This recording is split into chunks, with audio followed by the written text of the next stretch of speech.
Au nom du Père, et du Fils, et du Saint-Esprit. Amen. Confions cette assemblée à notre Père du ciel, qui nous envoie son Esprit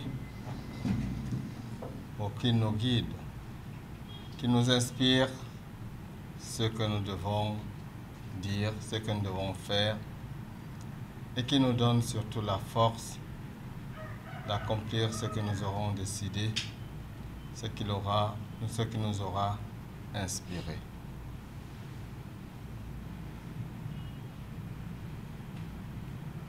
L'Esprit de Dieu repose sur moi. L'Esprit de Dieu m'a consacré. L'Esprit de Dieu m'a envoyé pour l'amener la paix, la joie. Gloire soit au Père, au Fils et au Saint-Esprit. Comme il était au commencement, maintenant et toujours, et dans les siècles des siècles. Au nom du Père et du Fils et du Saint-Esprit. Amen. Nous entamons la phase protocolaire de cette assemblée. Nous allons écouter deux mots. Le mot d'accueil sera dit par son Excellence Monseigneur Samuel Cléda, archevêque métropolitain de Douala. Puis le mot d'ouverture des travaux sera prononcé par son Excellence Monseigneur Jean Bosco Tej, évêque de Déa et président en exercice de la CPR. Son Excellence Monseigneur Jean Bosco, Monseigneur Abraham, Monseigneur Paul,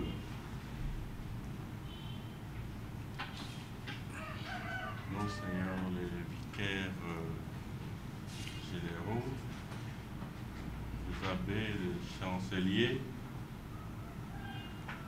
voilà les recteurs, les responsables de notre grand séminaire de la province. Je suis très heureux de vous souhaiter d'être les bienvenus à Douala, ici particulièrement à l'archidiocèse, à l'archevêché de Douala, où vous êtes accueillis pendant 3 jours. Donc toute l'année 2003, l'archidiocèse de Douala sera très heureux de vous accueillir dans le cadre de nos rencontres au cours desquels nous allons examiner nos différents problèmes, c'est-à-dire la vie de notre Église. Et nous savons ce que nous avons à faire. Et le président, il revient au président, n'est-ce pas, de nous orienter dans ce travail-là. Ce qui nous préoccupe particulièrement à Douala, c'est de mettre à votre disposition tout ce qui est nécessaire pour que vous soyez à l'aise et pour que les travaux se déroulent dans de très bonnes conditions. À ce sujet, nous avons certains points importants pour nous, c'est-à-dire, je voudrais dire un mot sur l'esprit de notre rencontre. Nous savons très bien que les apôtres autour de Jésus quand ils avaient fait beaucoup. Ils avaient voyagé, ils avaient parcouru, n'est-ce pas, les différentes régions de la Palestine. Ils se retrouvaient autour de leur Seigneur, Jésus-Christ, qui leur demandait, voilà, de se mettre un peu à l'écart pour se reposer. Que nous ayons cet esprit-là. Nous avons abandonné, n'est-ce pas, nos différentes activités et nous nous retrouvons ici. Que cette rencontre soit un lieu de repos, un lieu de partage, d'amitié, un lieu de prière pendant ce temps. C'est pourquoi toujours dans cet esprit, ne disons pas que il y a quelques centres sur lesquels nous avons à mettre l'accent. Nous allons certes étudier, examiner la vie de notre Église. Mais une chose importante, l'esprit qui doit nous animer, l'esprit de fraternité, l'esprit d'amitié, comme, n'est-ce pas, dit le psalmiste, qu'il est bon, n'est-ce pas, pour deux frères de se retrouver ensemble. C'est pour dire en fait que nous devons être heureux de nous retrouver ensemble, de partager. Mais nous le savons tous, c'est entre nous que nous pouvons parler ouvertement, que nous pouvons rire aux éclats, parce que nous essayons de voir qui nous sommes et qu'ensemble, en marchant ensemble, nous ferons mieux notre travail. Voilà pourquoi je disais au début, n'est-ce pas, que voilà, nous allons tout faire, tout ce qui est possible, tout ce qui nous permettra de vous mettre à l'aise, nous serons prêts à le faire. Et que chacun d'entre nous, en commençant d'abord par nous, les évêques, nous devons être les premiers à nous retrouver pour partager. Je crois que hier, Abraham est arrivé autour de midi. Nous avons passé la soirée ensemble. Un laïc nous a rejoints. Nous avons passé ensemble à parler sans nous rendre compte. Et nous étions heureux de le faire. Je crois que c'est ce genre de rencontres entre frères. Ces rencontres sont importantes.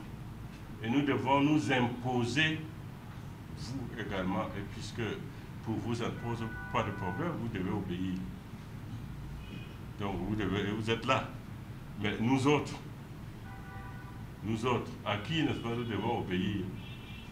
Sinon à nous-mêmes, au Seigneur, parce que le Seigneur nous a confié, n'est-ce pas, une charge. Donc nous devons être heureux d'être ensemble pour partager la joie du sacerdoce. Oubliez la joie d'être prêtre, la joie de servir le Seigneur. Et posons-nous la question, pendant 3 ans, notre Seigneur Jésus-Christ avait ce groupe-là avec lui, nuit et jour. Il les a supportés. Or, pour nous, nous n'avons que quelques temps pour être ensemble, pour pouvoir partager. Et ce que nous avons donc à demander au cours de cette rencontre, que le Seigneur nous accorde la joie d'être ensemble, de partager la joie d'être prêtre, la joie de servir nos frères. Et voilà ce que, donc, le dernier point, si vous avez des problèmes, si vous avez ce problème d'ordre médical ou autre chose, et nous allons, puisque nous avons des hôpitaux, nous avons, n'est-ce pas, des médecins à notre disposition. Si quelqu'un a un problème, qu'il le signale et on fera, n'est-ce pas, on sera en mesure de prendre toutes, n'est-ce pas, les dispositions pour résoudre ce genre de problème. Donc, à vous tous, un très bon séjour à Douala. Merci.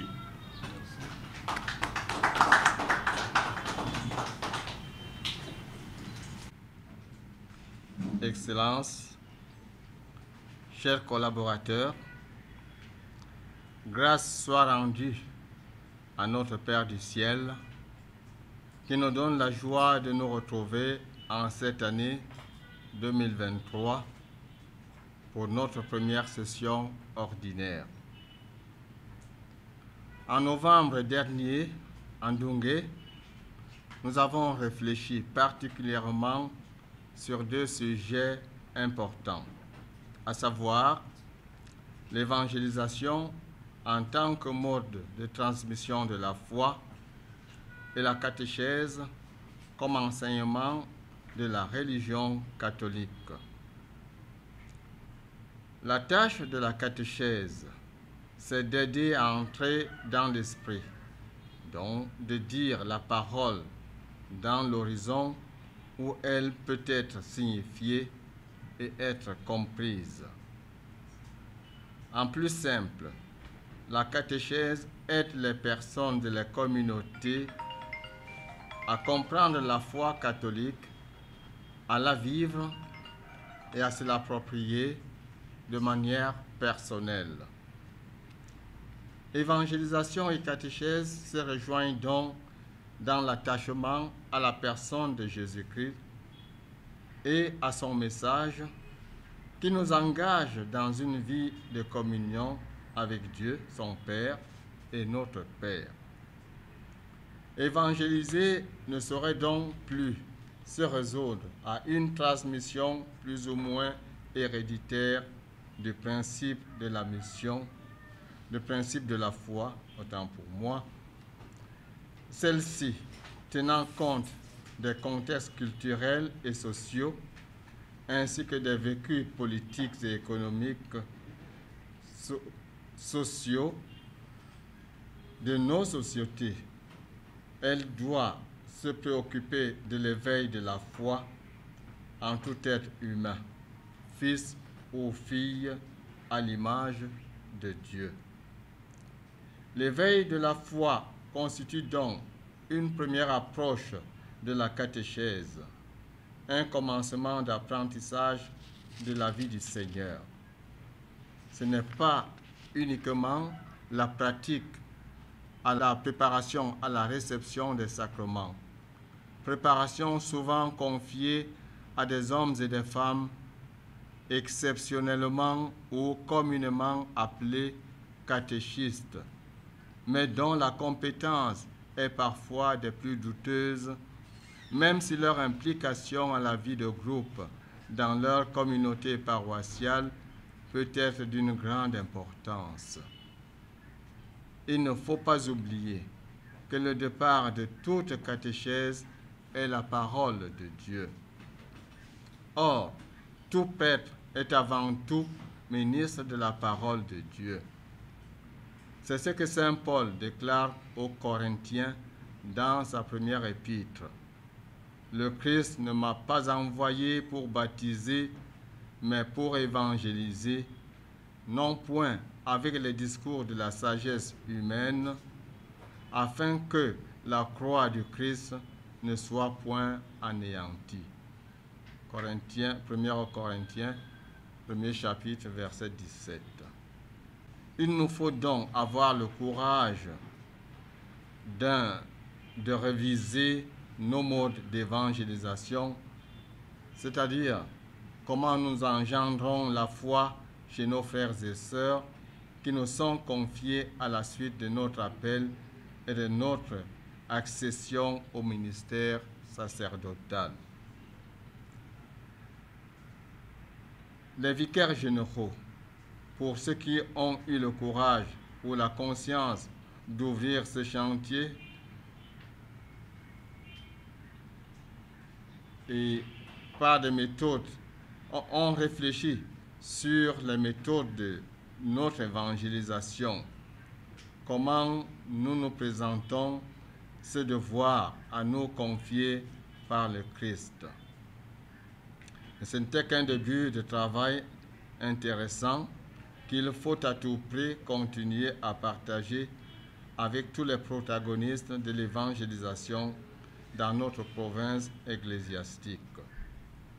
Nous avons donc à leur redonner la parole dans l'espoir qu'ils ont travaillé collégialement, malgré les distances qui les séparent, mais qui néanmoins rapprochent les cœurs par la mission qui leur a été confiée. Vous comprenez, Excellences et chers collaborateurs, que cette étape de notre travail est capitale pour aborder le séminaire envisagé sur la catéchèse. En effet, l'un constituerait le diagnostic et l'autre la thérapeutique. À côté de cela, nous avons nos préoccupations habituelles. C'est à cette session que se définissent les orientations académiques dans nos séminaires qui semblent avoir besoin d'un souffle nouveau, d'un synode provincial, même si nous en avons déjà un en cours. Le projet de notre PK17 commence à vieillir. Il lui faut un souffle nouveau. Bientôt une dizaine d'années que nous y sommes, sans voir le bout du tunnel d'entrée. Enfin, nous sommes attendus prochainement pour la visite ad limina apostolorum. Comment y allons-nous? Sommes-nous prêts? Voilà, Excellences et chers collaborateurs, les idées qui m'animent et que je partage avec vous pour m'avoir fait l'honneur d'animer les travaux de cette première session annuelle de notre cher CEPED. Merci à l'archevêque et à son diocèse qui nous accueille et nous aide à accomplir la tâche qui est la nôtre. Sur ce, je déclare ouvert les travaux de la première session de la conférence épiscopale provinciale, la conférence épiscopale de la province ecclésiastique de Douala. Je vous remercie.